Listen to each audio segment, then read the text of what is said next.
হিন্দু ধর্মে মা কালীর আরাধনা সর্বজন বিদিত। বিভিন্ন তিথিতে দেবীর বিভিন্ন রূপের পুজো করা হয়। জ্যৈষ্ঠ মাসের অমাবস্যা তিথিতে ফলহারিণী কালী পূজা অনুষ্ঠিত হয়। মানুষ সারা জীবন কর্ম করে যান, কিন্তু মনে করা হয় এই কর্মসমূহের ফল দান করেন দেবী কালিকা। তিনি সমস্ত কিছু শক্তি, জ্ঞান, ইচ্ছা ও কর্মশক্তি রূপে বিরাজিতা। ফলহারিণী কালী পুজোর সঙ্গে জড়িয়ে রয়েছে অনেকগুলি পৌরাণিক গল্প। কার্তিক মাসে যে দক্ষিণা কালীর পুজো হয়, তাতে ভক্তদের সার্বিক কল্যাণ হয়। আর ফলহারিণী কালী পুজোয় সকলের বিদ্যা, কর্ম এবং সেই সঙ্গে অর্থভাগ্যের উন্নতি ঘটে। প্রেম প্রণয়ের সমস্ত বাধা দূর হয়। দাম্পত্য সাংসারিক জীবনেও সুখ শান্তি লাভ হয়। মা কালী জীবের কর্মফল অনুসারে ফল প্রদান করেন। তিনি নিজের মধ্যে সমস্ত কর্মফলকে ধারণ করেন।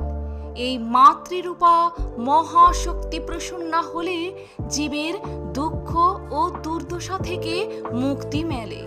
সেই সঙ্গে শারীরিক, মানসিক, নৈতিক ও আধ্যাত্মিক শক্তি লাভ হয়। জ্যৈষ্ঠ মাসের এই ফলহারিণী কালী পুজোয় বিভিন্ন অশান্তি, মহামারী, বাধা বিঘ্ন থেকে মুক্তি লাভ করতে মা কালীকে অর্পণ করতে হয় যে কোনো ফল। শাস্ত্রজ্ঞদের মতে মাকে তুষ্ট করতে ফল দিয়েই তার পুজো করতে হবে এই ফলহারিণী অমাবস্যায়। এবছর জ্যৈষ্ঠ মাসের অমাবস্যা তিথি শুরু হবে 5ই জুন বুধবার সন্ধ্যা 7:15। অমাবস্যা তিথি থাকবে 6ই জুন বৃহস্পতিবার বিকেল 5:53 পর্যন্ত। সূর্যাস্তের সময় অনুযায়ী অমাবস্যা তিথি ধরা হবে 6ই জুনকেই। তবে দেবী কালীর আরাধনা সন্ধ্যায় হয় বলে ফলহারিণী পুজো হবে 5ই জুন রাতে, অমাবস্যা তিথি শুরুর পরেই। কেবল গাছের ফল নয়, এই দিন মায়ের চরণে সাধকেরা তার কর্মফল অর্পণ করে থাকেন মোক্ষ ফল প্রাপ্তির জন্য। তাই এই দিনে মায়ের চরণে পাপ পুণ্যের ফল অর্থাৎ কর্মফল অর্পণ করতে হয়। মোক্ষ ফল লাভের আশায় শাস্ত্রে বলা হয় জীবনী সর্বস্ব।